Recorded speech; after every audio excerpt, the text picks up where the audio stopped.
কবি, এই কবি, অপূর্ব, তুমি এই জায়গায় একা একা বয়ে রয়েছো কে? উস্তাদ তো আজকার আইব না। আমি প্রচুর পরিমাণে গঞ্জিকা সেবন করিয়াছি। গঞ্জিকা মানে গেঞ্জি নাকি? গঞ্জিকা মানে গাঁজা। যখন এটা কবি বা বুদ্ধিজীবীদের আসরে থাকে তখন এটাকে গঞ্জিকা বলে।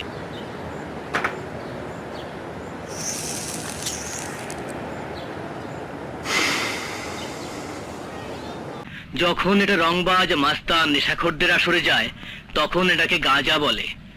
যখন এটা মাজার বা ফকিরদের আস্তানায় যায় তখন এটাকে বলা হয় সিদ্ধি। এক কলকি বানাবো?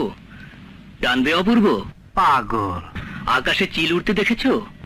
কি সুন্দর ডানা মেলে উড়ে বেড়ায়। গঞ্জিকা সেবন করলে ওইভাবে আকাশের মধ্যে ওরা যায়।